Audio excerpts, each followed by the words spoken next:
गोपाल जोशी को बाहर बुलाइए तुरंत। यंत्र? हाँ, एक लाल पोटली में रखा हुआ था जिसे रामनाथ दीक्षित एक संदूक में रखते थे। तो क्या वो लाल पोटली वहां से गायब है? हाँ, ये खबर हमें उनके चेले धीरज और लक्ष्मण ने दी।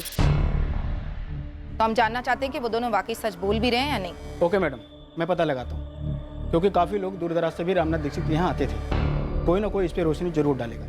यहाँ होता था, इधर इसी में रखते थे गुरुजी। साहब हमने कभी पास से नहीं देखा, बस दूर से ही देखा करते थे। सिर्फ गुरुजी ही संदूक खोलते थे। उसके बाद वो अंदर से पोटली निकालते थे, फिर उसके अंदर हाथ डालते थे, ध्यान लगाते थे, साथ में मंत्र पढ़ते थे। साहब वो हमसे कहते थे कि उस पोटली में एक यंत्र है जो सिर्फ और सिर्फ उन्हें चमत्कारी शक्तियाँ देता है, लेकिन वो हमें उस यंत्र को देखने तक नहीं देते थे। अगर वो यंत्र इतना ही खास था कि गोपाल उसे चुराने के लिए इतना खतरनाक रास्ता अपना सकता है, तो तुम दोनों भी तो कर सकते हो।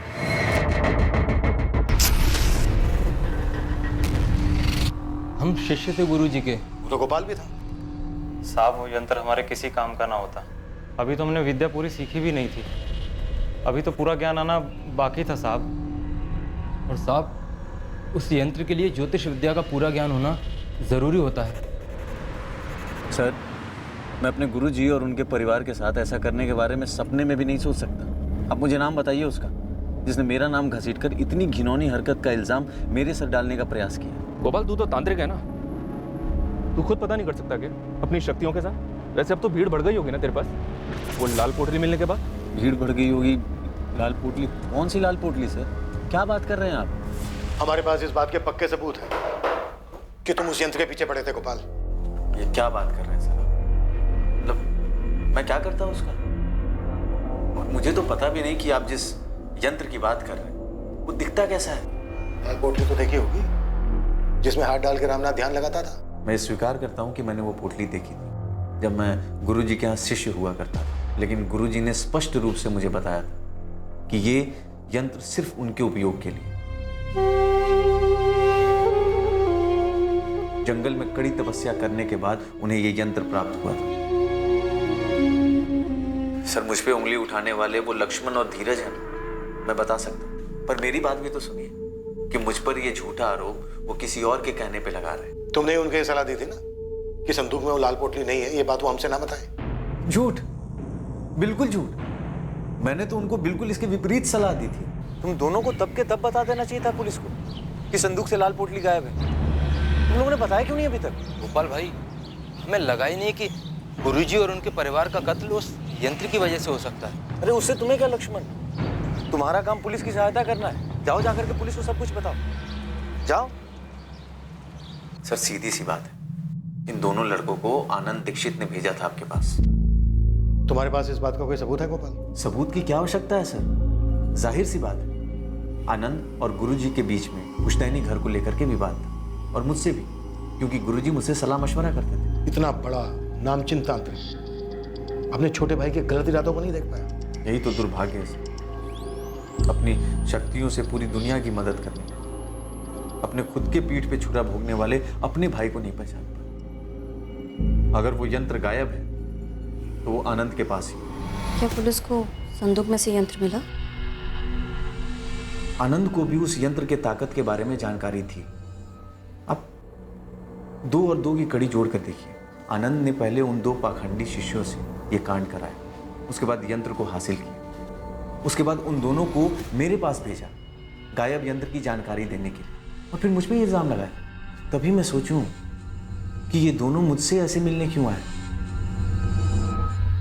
सर, अब पूरा गणित बिल्कुल सही बैठ गया। ये पूरी साजिश के पीछे आनंद का ही हाथ।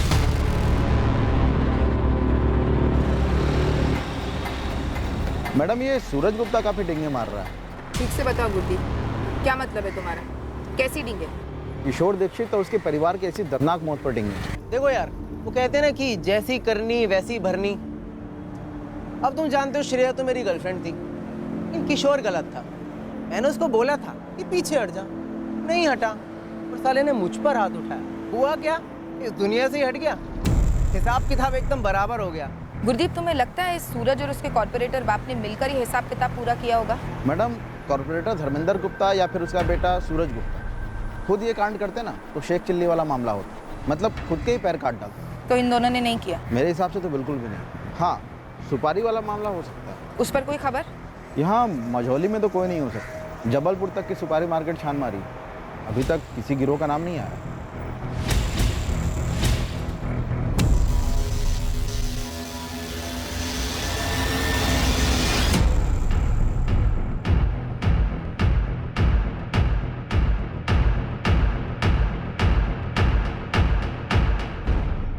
करीबन 20 लोगों से बात हुई है जो रामनाथ दीक्षित के पास जाते थे अपनी समस्या लेकर। सभी का कहना है कि लाल पोटली तो देखी ही दूर से, लेकिन यंत्र के बारे में किसी को कुछ नहीं मालूम। नथु, इस माधव रघुवंशी के बारे में कुछ पता चला क्या? साहब वो तो देवदास बना घूम रहा है। मतलब ये प्यार व्यार सच में था क्या? उसके और नेहा के कॉलेज में बात हुई। वहाँ के लोगों का कहना है कि दोनों का सीरियस रिलेशनशिप था। मतलब मोटा मोटा अब हमारे रडार पर सिर्फ आनंद दीक्षित और गोपाल जोशी हैं और दोनों पर ही बात आगे नहीं बढ़ रही है। साहब ये रामनाथ के चेले लक्ष्मण और धीरज दोनों की थोड़ी खातिरदारी करो, जरूर कुछ उगलेंगे। वही प्लान है। तब तो तू गोपाल जोशी को और खंगाल। ठीक है साहब, मैं लग जाता हूँ इसकी हिस्ट्री निकालने में। वैसे एक बात और खटक रही है मुझे, ये चारों मर्डर बहुत ही प्रोफेशनल तरीके से हुए, लेकिन पूरे जिले से, यहाँ तक कि पूरे स्टेट से एक भी हिस्ट्री शीटर का नाम सामने नहीं आया। सर और एक बात खटक रही है मुझे। हमने जब दीक्षित के पड़ोसी रोहित से बात की थी तब उसने बताया था कि कत्ल की रात उनकी गली का कोई कुत्ता बहुत अजीब तरह से रो रहा था। उस रात को कोई कुत्ता बड़ी डरावनी तरीके से रो रहा था। सर मुझे कोई बहुत ही शातिर और बेरहम साजिश की बू आ रही है। यह सिर्फ किसी हिस्ट्री शीटर का अंजाम दिया जुर्म नहीं लग रहा है। यह किसी ऐसे आदमी का काम है जो दीक्षित परिवार और उनके घर मोहल्ले के हालात से अच्छी तरह से वाकिफ था, जिसके चलते इस साजिश को आराम से अंजाम दिया जा सके। काफी आराम से पहुंचे। घर की बैकसाइड को खोदने के लिए उनके पास पूरा बैग। इस साजिश का हर पहलू खौफनाक तो था। जिस तरह से चारों को मौत के घाट उतारा गया था, जिस तरह से दोनों औरतों पर सेक्सुअल असॉल्ट किया गया था और जिस तरह से चारों को दफनाया गया था। पर क्या वो अदृश्य यंत्र जिसे इस केस से जुड़े किसी भी व्यक्ति ने नहीं देखा था, क्या सिर्फ एक लाल पोटली में छुपा हुआ वो यंत्र इस नरसंहार का कारण? सिर्फ एक यंत्र?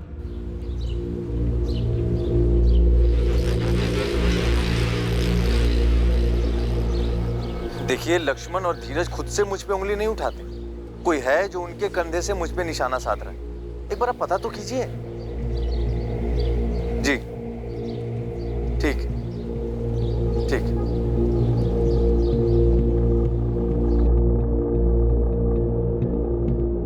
पापा, पुलिस आई है आपसे बात करने। आनंद, आपने कैश और जेवर चोरी होने की इंफॉर्मेशन तो दी थी, लेकिन संदूक वाली उस लाल पोटली का जिक्र नहीं किया था जो चोरी हो गई थी, जिसमें रामनाथ जी का यंत्र था। आपने मुझे संदूक खोल कर दिखाया कब? मुझे कैसे पता चलता? हमने एक दफा नहीं आपसे कई दफा पूछा था उस चाबी के बारे में, जिसे रामनाथ जी अपनी कमर से लटका कर रखते थे। कैसे बताता मैं? मुझे क्या मालूम था वो चाबी संदूक की है? और आपको भी तब मालूम पड़ा जब लक्ष्मण और धीरज ने आपको।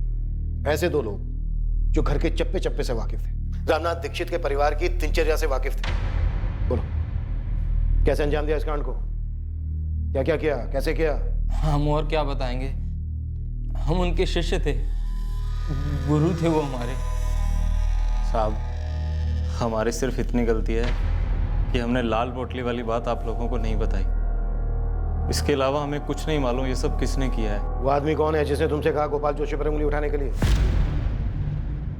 हमें किसी ने नहीं कहा साहब। और साहब ये बात सच है, गोपाल भाई ने ही हमें मना किया था आप लोगों को यंत्र वाली बात ना बताएं। 2 घंटे दे रहा हूं तुम दोनों को, अच्छे से सोच लो।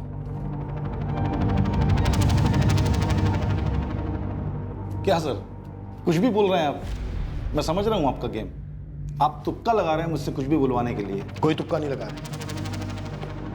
4 मर्डर हुए हैं, तुम्हारे भाई का, भाभी का, भतीजे का, भतीजी का। सर मुझे पता है उस धीरज ने और लक्ष्मण ने आपके कान भरे होंगे मेरे खिलाफ, लेकिन उनकी मनगढ़ंत कहानी से यह साबित नहीं हो जाता कि मर्डर मैंने किया है। और रही बात उस यंत्र की, मुझे मालूम पड़ा कि वो चोरी हो गया, लेकिन सर वो लाल पोटली वाला यंत्र, हमेशा से उस पर मैं हंसता था। सस्ती नौटंकी के अलावा कुछ भी नहीं था मेरे लिए वो। और अपने भैया को भी मैं कभी कोई चमत्कारी गुरु वुरु नहीं मानता था, एक नंबर का पाखंडी समझता था उनको। सैकड़ों लोग आते थे उनके पास। सर दुखी और परेशान आदमी उम्मीद की हर चौखट पे माथा टेकता है, और मेरे भैया उम्मीद की पुड़िया बना के देने में माहिर थे। वो पुड़िया थोड़ी देर के लिए लोगों को सुकून देती है, सुकून के अलावा कुछ नहीं। और ये जो यंत्र मंत्र है ना, सब ढकोसला था, एक पैसे की चमत्कारी शक्ति नहीं थी उसमें। तुम मेरी शक्तियों को मानो या न मानो, उससे कोई फर्क नहीं पड़ता मुझे। तुम्हें बस घर का लालच है, उसी की बात करो। लालच नहीं, हक है मेरा। पुश्तैनी मकान है वो। एक तो आप मकान छोड़कर अपनी ये पाखंड की विद्या सीखने चले गए, और दूसरे उस मकान की मरम्मत के लिए पानी की तरह पैसा बहाया मैंने। और तीसरी सबसे अहम बात, माँ बाबूजी की सेवा की आखिरी दम तक, जब आप दुनिया को ठग के पैसे कमा रहे थे। और इन सब के बावजूद आपको अच्छी खासी रकम दी मैंने मकान के नाम पे।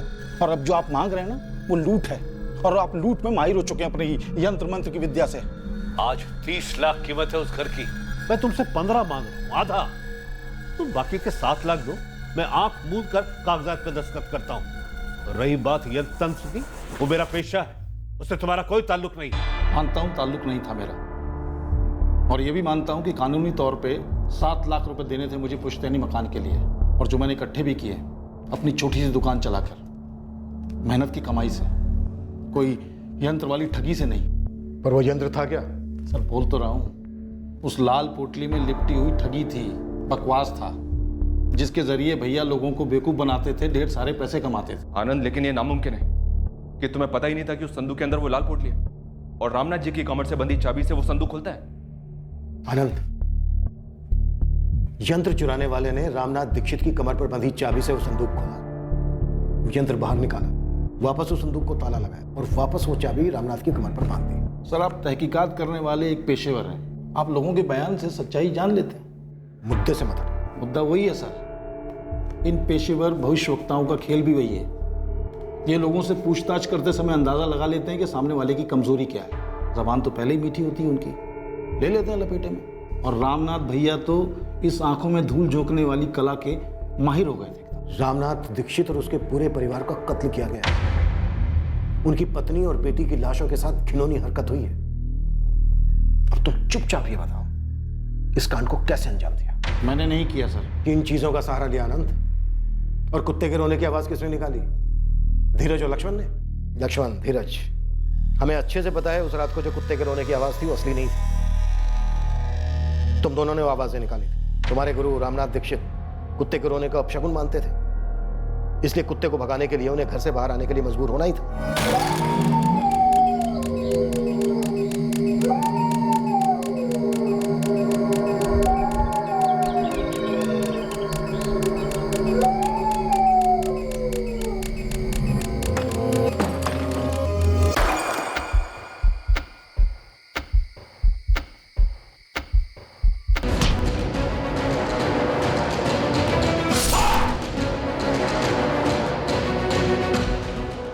इसी तरीके से मारो, हाँ या ना, कि किसी भी तरह से रामनाथ दीक्षित को घर से बाहर लाओ, मारो, फिर घर में घुसकर बाकी सबको भी मार डालो।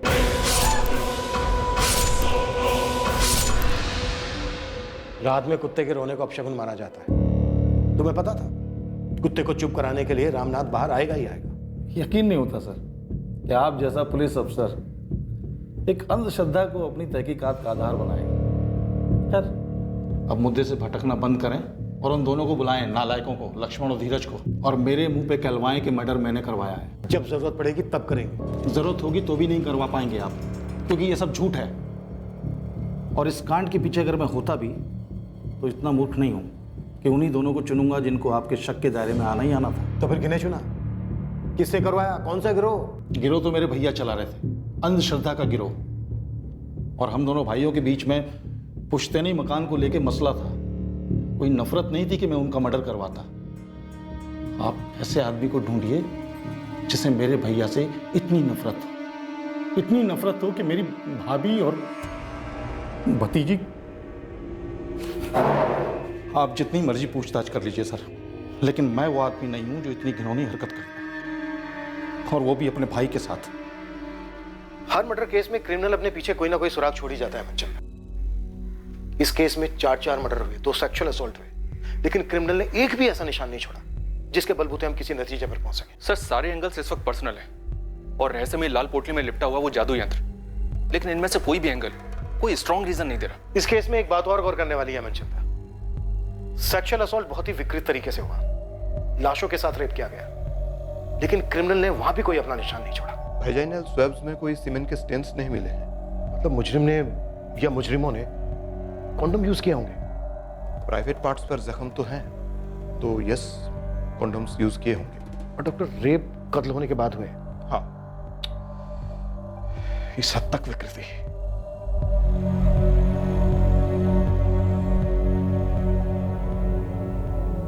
क्या सोच रहे हैं इंस्पेक्टर? मनचंदा, एक बात मेरे दिमाग में आई थी। इस केस में क्रिमिनल ने सेक्सुअल असॉल्ट के लिए जो तरीका अपनाया वो काफी विकृत तो है, लेकिन इन्वेस्टिगेशन के पॉइंट ऑफ व्यू से काफी सेफ भी है। पकड़े जाने का डर मिनिमम है। अगर उसने रेगुलर तरीका अपनाया होता तो शायद सीमेन के ट्रेसेस से वो पकड़ा जाता। इस पूरी वारदात को अंजाम देने के लिए उसने दिमाग काफी तेज लगाया है। जी सर। मनचंदा, इस केस में हम पर्सनल एंगल को ठीक से फोकस कर रहे हैं ना, या फिर हमसे कुछ छूट रहा है? तो फिर और कौन हो सकता है सर? कोई राह चलते चोरों चक्के? पर इसकी भी तो हमें कोई लीड नहीं मिली है।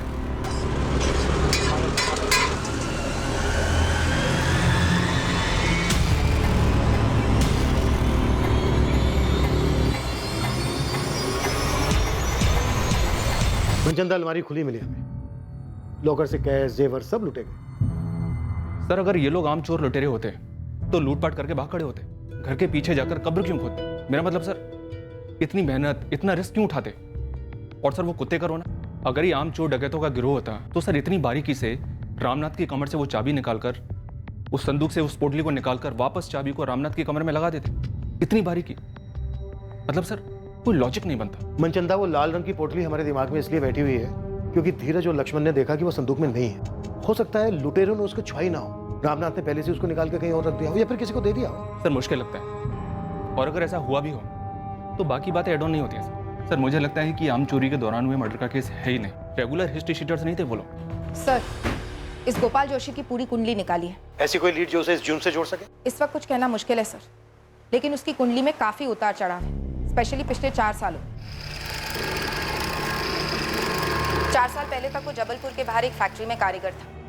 2013 में गोपाल के पिता अनिल जोशी सीरियस स्ट्रोक के शिकार हुए थे। लकवे के उस स्ट्रोक के बाद वो कभी बिस्तर से उठ नहीं पाए।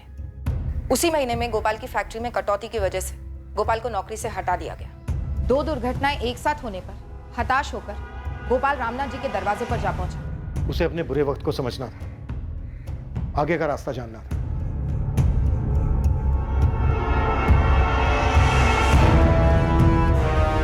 कि रामनाथ के कहने पर गोपाल जोशी ने कोई बलि चढ़ाई। कैसी बलि?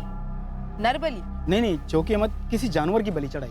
ये सब तो ठीक है नथु, लेकिन क्या गोपाल की रामनाथ जी के साथ कोई अनबन हुई थी? किसी बात को लेकर झगड़ा, या उस लाल पोटली वाले यंत्र को लेकर कोई मसला? मैडम, इतना पता चला है कि रामनाथ से मिलने के बाद गोपाल को कई नई नौकरियां मिली, लेकिन वो कहीं टिक नहीं पाया। फिर वो रामनाथ का ही भरोसेमंद शागिर्द बन गया। रामनाथ कभी कभी अपने कुछ भक्तों का भविष्य गोपाल से पढ़वाने लगा। तुम्हारी समस्या तुम्हारे घर के 4 दीवारी में। जी गुरुजी। घर के किस सदस्य से? गुरुजी, बेटी का मसला है। बताओ क्या समस्या? लक्ष्मण और धीरज ने जैसे आप लोग को बताया कि रामनाथ अपनी विद्या अपने शागिर्दों को अच्छे से सिखाता जरूर था, लेकिन उसके बावजूद भी अपनी पोटली में किसी को हाथ तक नहीं लगाने देता था। ये यंत्र है क्या नथु? बहुत बड़ा झोल तो नहीं है? मैडम, वो सब तो नहीं पता, लेकिन एक समय के बाद गोपाल रामनाथ से अलग हो गया। उसने खुद की बैठक शुरू कर दी। जरूर कोई झगड़ा या अनबन हुई होगी। पता करो नथु, जल्दी। पर नथु कुछ पता नहीं कर पाया सर।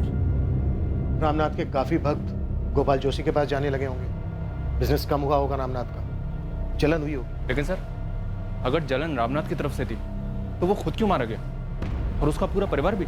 मुझे एक ख्याल आया सर, जब रामनाथ जी के क्लाइंट्स भारी मात्रा में गोपाल के पास जा रहे हों तो रामनाथ जी ने गोपाल को धमकी दी होगी। कैसी धमकी भाई? आधी अधूरी विद्या पाकर तुम लोगों के साथ छल कर रहे हो गोपाल, पाखंड है ये। क्षमा कीजिएगा गुरुजी। अरे इतने सालों से आप भी तो यही करते आ रहे हैं। मैं सच में भविष्य देख सकता हूँ। गुरुजी, देख तो मैं भी सकता हूँ, और आपको तो बहुत गौर से देखा है मैंने। क्या देखा तुमने? गुरुजी, आपके हथकंडे, आपके पैतरे, वही 20-25 सवाल सारे भक्तों से घुमा फिरा करके पूछते हैं। उनके मन के हालात से इतने सालों से खेल रहे हैं आप। उनके मुंह से जवाब निकलवा कर उन्हीं को जवाब देते हैं, और वहीं से तो आपकी कमाई होती है ना गुरुजी। बकवास बंद करो गोपाल, मेरे पास सच में विद्या है, और मेरे भक्तों को जो तुम हथिया रहे हो ना, ये बंद करो। अब आ गए ना मुद्दे पे गुरुजी। आपसे देखी नहीं जा रही ना मेरी सफलता और आपकी घटती हुई कमाई। याद रखो, मैंने तुम्हें ये विद्या सिखाई, मैं इसे वापस भी ले सकता हूँ। धमकी दे रहे हैं आप? चेतावनी दे रहा हूँ। तुम जिस हालत में मेरे पास आए थे तो मुश्किलों से घिरे हुए थे। मैंने अपनी मंत्र विद्या और यंत्र की शक्ति से तुम्हारी सारी मुश्किलें दूर की। मुझे अगर क्रोधित करोगे, नाखुश करोगे, तो वही हालात है, पर उससे भी बदतर हालात में पहुंचने में देर नहीं लगेगी। इतनी शक्ति है मेरे पास। पुलिस ने अनुमान लगाया था कि इस तरह का कोई झगड़ा गुरु और शिष्य के बीच हुआ हो सकता है, जिसकी वजह से गोपाल ने इस हत्याकांड को करने की ठान ली। ये सिर्फ आपका अनुमान है, सिर्फ अनुमान। और वैसे भी चमत्कारी शक्तियों पर आप लोग कब से विश्वास करने लगे? लोगों का विश्वास जीतकर उनसे पैसे तुम और रामनाथ जैसे लोग कमाते हैं। कौन ना करता है आती हुई लक्ष्मी को? ये बिजनेस है हमारा। लोगों को उम्मीद की पूरी देकर हम अपने घर की दाल रोटी चलाते हैं। मैं भी तो गया था रामनाथ जी के पास, हताश हालत। और फिर वहीं टिके रहे, लंबे अरसे तक वहीं रहे। तो क्या करता मैं? किसी भी तांत्रिक के पास जाना सर एक आदत होती है जो धीरे धीरे लत बन जाती है नशे की तरह। बंदा खुद के लिए भी फैसला अकेले नहीं कर पाता, किसी भी मुश्किल का सामना नहीं कर पाता, कोई खुशी नहीं मना पाता। वो हर दूसरे दिन बाबा के चरणों में जाकर गिरा रहता। यही हमारा बिजनेस है, यहीं से हमारी कमाई होती है। ये बात मैं बहुत पहले समझ चुका था। फिर भी रामनाथ जी की धमकी से डर गए? सर, झूठी शक्तियों की धमकी से कौन डरता है? तो पहली बात कि रामनाथ जी ने तो मुझे कभी धमकी दी ही नहीं थी। वो बहुत ईमानदारी से अपना व्यवसाय कर रहे थे, मैं अपना कर रहा था। और सर, रामनाथ जी और उनके पूरे परिवार को इस तरह मारकर मुझे क्या हासिल होगा, क्या मिला? तुम अब भी उंगली रामनाथ के छोटे भाई आनंद दीक्षित पर ही उठाओगे? जी बिल्कुल। इन सब के बीच में सबसे ज्यादा फायदा आनंद दीक्षित को ही हुआ। जब शक उन पे गया तो उन्होंने बहुत चालाकी से चमत्कारी यंत्र और लाल पोटली के बीच में बातों को फंसा दिया, और आप लोग उसी के गोल गोल गोल गोल घूम रहे हैं। आनंद दीक्षित के पीछे पूरी टीम लगाई गई। उसकी एक एक हरकत पर नजर रखी गई। जिन्हें क्लीन चिट दी गई थी उन्हें दोबारा से पुलिस की रडार में लाया गया। नेहा दीक्षित के बॉयफ्रेंड माधव की बार बार पूछताछ हुई, इस उम्मीद में वो शायद कोई और खुलासा करेगा और उस रात पर रोशनी डालेगा और मुजरिमों का कुछ तो पता चलेगा।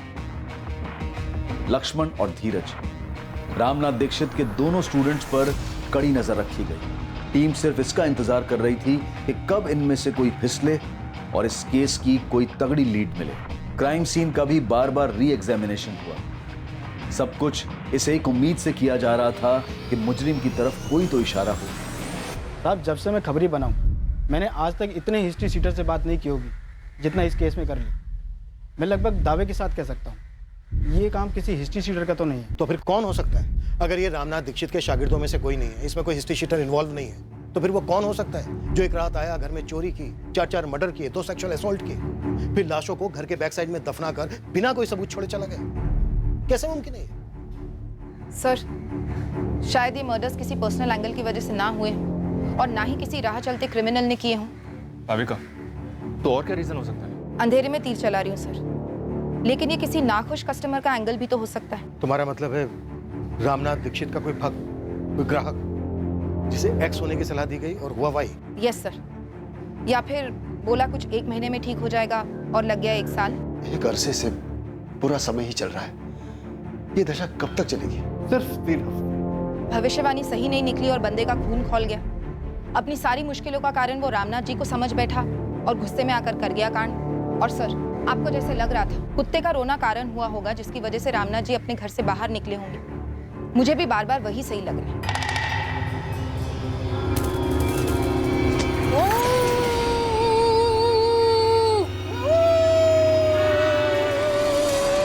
और सर, कुत्ते का वो रोना सिर्फ एक पैतरा नहीं था, मैसेज था एक घायल इंसान का रामनाथ जी के लिए कि सुनो, जिस पर तुम इतना विश्वास करते हो आज वो तुम्हारी मौत का कारण बनेगा। एक बौखलाए हुए भक्त की मानसिकता। मैडम, खूनी अगर भक्तगण में से है तो उसको ढूंढना घास की बोरी में सुई ढूंढने के बराबर होगा। सालों से भक्त आते हैं, कई सारे मध्य प्रदेश से, कई बाहर से। भाविका, हमने भी तो ऐसे कई लोगों से बात की है जिन्होंने रामनाथ से पुड़िया ली थी। मुश्किल से 4-5 ऐसे होंगे जिनको लाभ हुआ होगा। अब एक तांत्रिक की भविष्यवाणी का सच ना होना इसका मतलब ये तो नहीं कि कोई इतनी बुरी तरह से बदला लेगा? काश इस वक्त हमारे पास भी कोई यंत्र होता, हम भी मंत्र फूंक सकते, या फिर हमें ऐसा कोई बाबा मिल जाता जिसके सामने हम इस केस को खोल कर रखते और वो यूं चुटकी बजाकर मुजरिम और मोटिव दोनों का खुलासा कर देता। ये लो, हो गया केस सोल्व, कर दो क्लोज। मजाक अपनी जगह है, 3 हफ्ते हो गए हैं, 3 हफ्ते इन 4 मर्डर्स को हुए और अभी तक हमें एक भी सुराग नहीं मिला। दरअसल मुजरिम पूरे 3 हफ्ते तक पुलिस की नाक के नीचे था, लेकिन मुजरिम तक पहुंचना मुश्किल था क्योंकि उसे इस जुर्म से जोड़ने के लिए ठोस सबूत चाहिए थे। यह केस लंबे अरसे तक अनसुलझा नहीं रहा, कुछ अचानक होने वाला था जो इस केस के सभी पत्तों को बिखेर कर मुजरिम का पत्ता सामने लाने वाला था।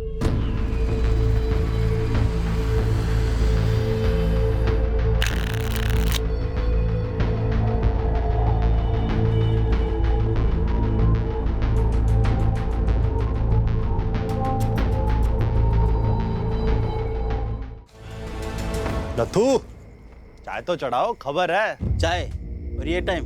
चढ़ा तो सही। ये ले मुस्ताक,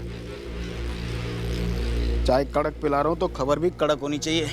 वो कल्पेश को तो तू जानता ही है। हिस्ट्री सीटर कल्पेश ना? हाँ। क्या हुआ उसका? इतनी मोटी गट्ठी है उसके पास करारे नोटों की। ये तेरी कड़क खबर? भाई 10-10 हजार के दाव लगा रहा है। इतने पैसे तो सुपारी से मिलते, वो भी मर्डर की। अरे तो कोई मर्डर की टिप देना। भाई वो तुम ढूंढो ना, हमने तो तुम्हें तिल्ली दिया जला के, मशाल तुम बनाओ।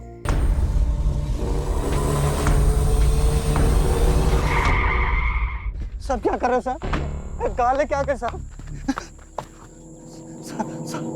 साहब आप लोग क्या करने वाले साहब? साहब क्या कर रहे हो साहब? साहब मैंने कुछ नहीं किया, सच्ची बता रहा हूँ साहब, मैंने कुछ नहीं किया साहब। कहाँ से लाए पैसे? नहीं तो यहीं पे लंबा कर दूंगा तेरे को। मेरी मेहनत की कमाई का पैसा साहब। अच्छा, क्या काम करता है बे तू? हाँ, डॉक्टर है, वकील है, कॉन्ट्रैक्टर है या सुपारी कॉन्ट्रैक्टर? सबको मत चलाना साहब। किसकी सुपारी उठाई थी तूने? नहीं साहब, मेरी इतनी औकात कहाँ साहब, मैंने कोई सुपारी पारी नहीं उठाई साहब। वो एक बंदा चोरी का जेवर लेके मेरे पास आया था, बोला इसे बेच दे, तुझे तेरा कमीशन मिल जाएगा। मैंने वो सारे जेवर कांतीलाल सिसोदिया की दुकान पे बेच दिए।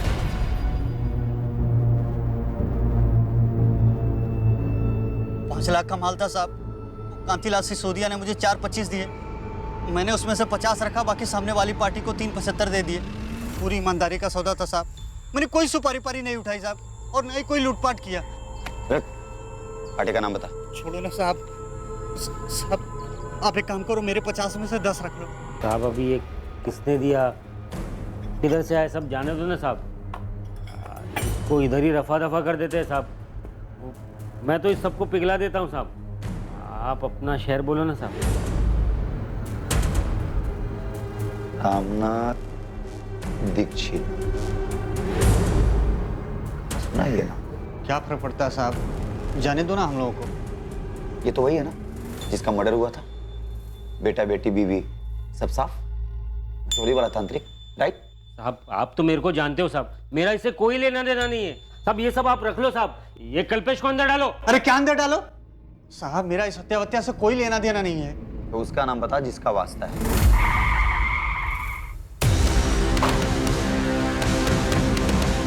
देखा साहब, हमें एक छोटी सी कल्पेश की टिप ने कहां से कहां पहुंचा दिया साहब। रवि नाम है उसका सर। रवि ही मिला था मुझे माल लेकर। कब आया था? यही कोई 1 महीना पहले।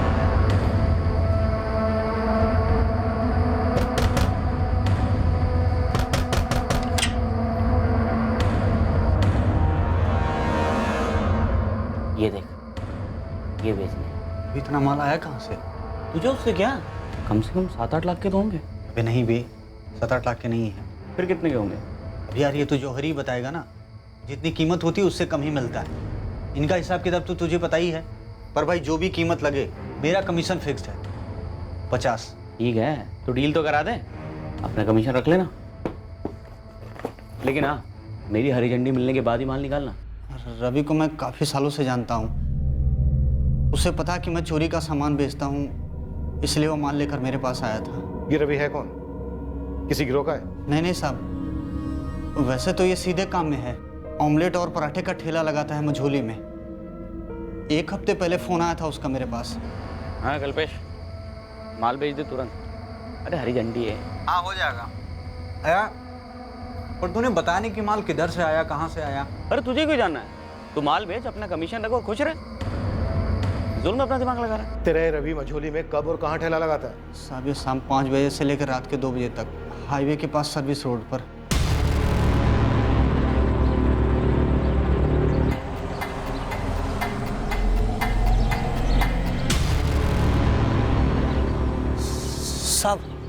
साहब हो रहा साइकिल पर रवि।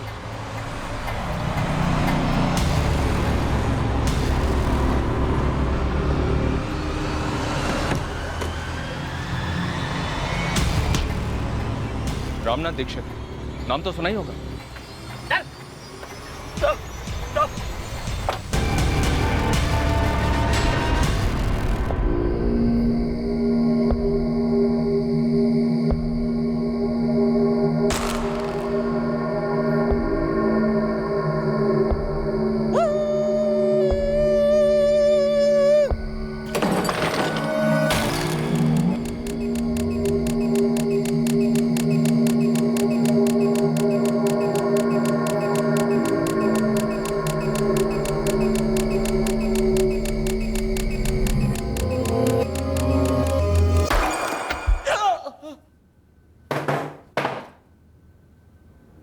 किसके कहने पे ये सब किया रवि? महीने भर से हम इस केस के पीछे चक्कर काट रहे हैं। अब अगर तूने तनिक भी दिल लगाई ना तो असली कुत्ता समझ के पीटूंगा तुझे, और असली कुत्ते की तरह रोएगा तू रात भर। मैंने तो बस कुत्ते के रोने की आवाज निकाली थी साहब। रुक मत, आगे बोल। और लूटने में मदद की थी बस उसकी, पर मैंने किसी को नहीं मारा। कौन था वो जिसकी मदद की तूने?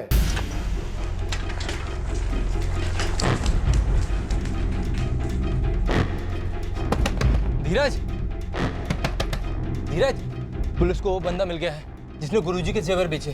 क्या क्या बोला वो? क्या हुआ जी? अपना भैया के घर से चोरी हुए जेवर पुलिस ने बरामद किए हैं। थाने बुलाया है मुझे। कहीं ये उनकी कोई चाल तो नहीं है? हाँ नहीं, देख आता हूँ।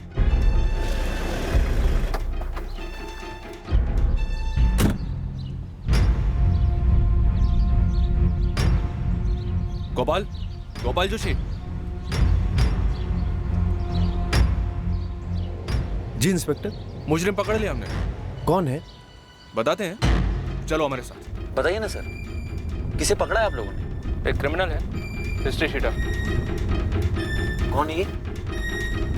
पहले जबलपुर पुलिस ने उसे पकड़ा था पैसों के साथ, जो उसने कुछ जेवर बेचने के बाद कमाए थे बतौर कमीशन।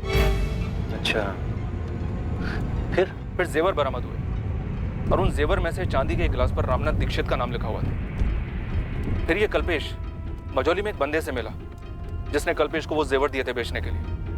रवि नाम है उसका। इस रवि को वो जेवर बेचने के लिए किसने दिए थे? गोपाल जोशी। किसने दिए थे सर? आप मुझसे क्यों पूछ रहे हैं? हमारा अंदाजा इतना भी गलत नहीं था, और तेरे ऊपर तो शक हमें पहले से ही था, बस सबूत नहीं था हमारे पास। अब हम तुझसे तोते की तरह सच बुलवाएंगे, फिर तेरी भविष्यवाणी की जाएगी, समझा?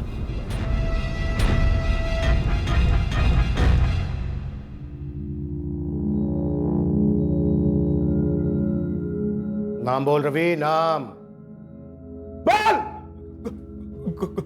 गोपाल जोशी साहब, उसका रामनाथ दीक्षित से पंगा था।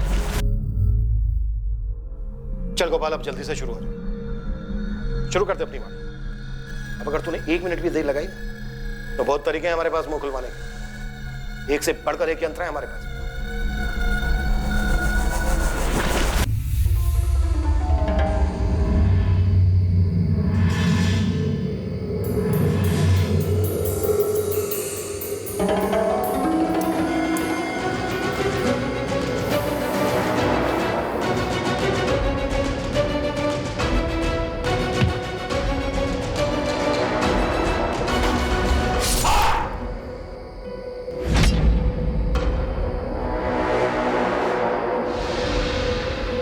मैं वो कसाई वाला चॉपर ले आऊंगा, एक बार में काम तमाम।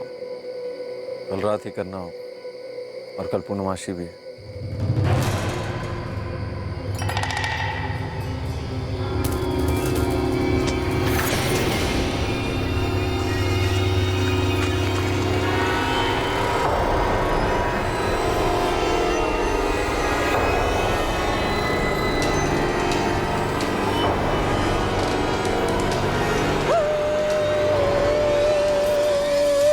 दरवाज़ा खटखटाता तो चारों में से कोई भी दरवाज़ा खोल सकता था,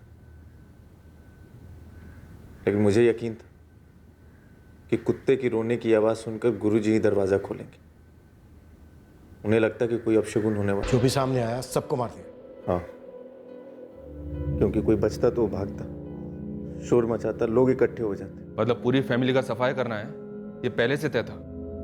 नहीं साहब, मैंने किसी को नहीं मारा।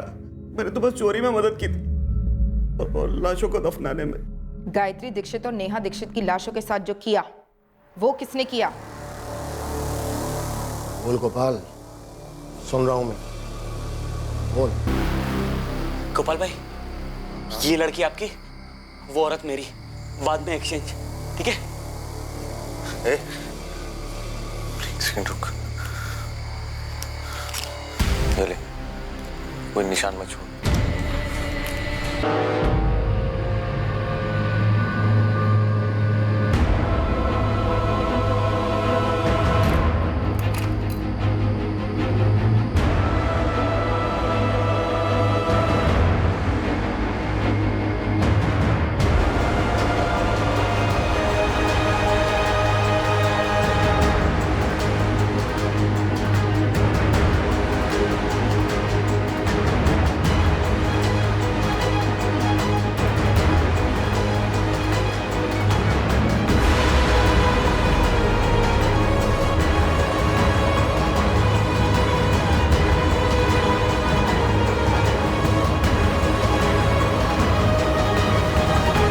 देखो गोपाल, अब अगर तुमने मेरा एक भी भक्त खींचा तो तुम्हारी खैर नहीं, बर्बाद कर दूंगा मैं तुम्हें। पहले मुझसे मेरी विद्या सीखी और अब तू मेरे ही ग्राहक छीन रहा है। तेरी इतनी हिम्मत! इतने सालों में पहली बार आपके मुंह से भक्त की जगह पे ग्राहक सुन रहा हूं, बड़ा अच्छा लगा। पाखंडी नहीं है आप मेरी तरह, धंधे वाले हैं और धंधे में नए ग्राहक बनाना अन्याय नहीं है, लेकिन पुराने वाले को भी पकड़ के रखिए। मैं तो कहता हूं कोई जबरदस्त चमत्कार दिखाइए उन्हें। तुम मेरा और मेरी विद्या का मजाक उड़ा रहे हो? गुरुजी, सैकड़ों ग्राहकों का इतने सालों से आप मजाक ही तो बनाते आ रहे हैं। अब बहती नदी में मैंने भी हाथ धो ली।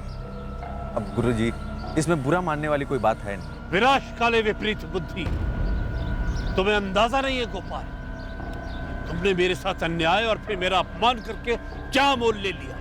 जिस हालत में तुम मेरे पास आए थे उससे भी बदतर दशा होगी तुम्हारी, वरना मैं ये तांत्रिक विद्या छोड़ दूंगा। एक डर अंदर ही अंदर था मेरे, कहीं गुरुजी के पास उस यंत्र की ताकत हो, शायद दुनिया में ऐसी कोई ताकत हो। और ये ख्याल मुझे दिन रात अंदर से खाने लगा। मैं अपने ग्राहकों को सही से सलाह नहीं दे पा रहा था और धीरे धीरे ग्राहक कम होते चले। जो कमाया था वो घटता चला गया। तब मुझे यकीन होने लगा कि ये सब यंत्र के कारण हो रहा। उसके अंदर जो पत्थर था वो मेरे घर पे पड़ा। तुम अब भी उस पत्थर को चमत्कारी समझते हो? तंत्र का यंत्र है वो। कुछ जेवर भैया के नाम पे हैं और कुछ भाभी के। उस पोटली में सच में सिर्फ ये पत्थर था?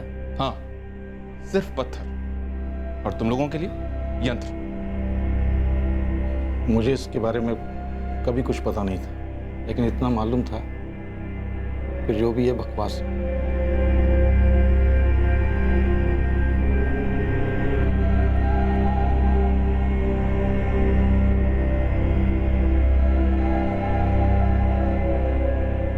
गोपाल जोशी और रवि को आईपीसी की धारा 302 के तहत मर्डर, आईपीसी की धारा 376 के तहत रेप और आईपीसी 201 के तहत सबूत मिटाने के चार्जेस पर गिरफ्तार किया गया है। रामनाथ दीक्षित से बदला लेने और उसके यंत्र को हथियाकर उसकी चमत्कारी शक्तियों को खुद पाने की निर्भीकता में गोपाल जोशी ने इन 4 भयंकर हत्याओं को अंजाम दिया था, सिर्फ ये जानने के लिए कि दरअसल कोई यंत्र था ही नहीं, बस एक पत्थर था जिसे एक कपड़े में बांधकर रखा गया था। एक साधारण सा पत्थर। दुनिया में ऐसा कोई नहीं है, कोई भी नहीं है जिसके पास किसी और की जिंदगी में चमत्कार लाने की या हाहाकार मचाने की दैवीय या फिर शैतानी शक्ति हो। अगर हम अपनी जिंदगी बेहतर बनाना चाहते हैं तो हमें और सिर्फ हमें अपने अंदर की पॉजिटिव एनर्जी को बढ़ाना होगा और इसी की ताकत से हम अपने इरादों को मजबूत कर सकते हैं, अपनी क्षमताओं को बढ़ा सकते हैं और अपनी निराशा को मिटा सकते हैं। जैसे ही हम बाबाओं, तांत्रिकों और भविष्यवक्ताओं की शरण में जाते हैं, हमारा विवेक, हमारे लॉजिकल फैसले लेने की बुद्धि और नजर दोनों धुंधले हो जाते हैं और हम देखते ही देखते इन चमत्कारों के व्यापारियों के गुलाम बनकर रह जाते हैं। दुनिया में सबसे शक्तिशाली ताकत हम खुद हैं। अपनी जिंदगी को बेहतर बनाने की भरपूर ताकत खुद हमारे पास है, लेकिन हम में वो कमजोरी भी है कि हम नकारात्मक शक्तियों के जाल में फंसकर अपने इर्द गिर्द तबाही मचा सकते हैं। जरूरी है कि हम इन नकारात्मक नेगेटिव शक्तियों से सतर्क होकर अपने आप को बचाएं। जीवन सुंदर है, जीवन अमूल्य है। अब मैं अनूप सोनी आपसे विदा लेता हूं, फिर मुलाकात होगी और हमेशा याद रखें, क्राइम और आपके बीच में सिर्फ इतना फर्क है कि आप कितने सतर्क हैं। सतर्क रहें, सुरक्षित रहें। जय हिंद।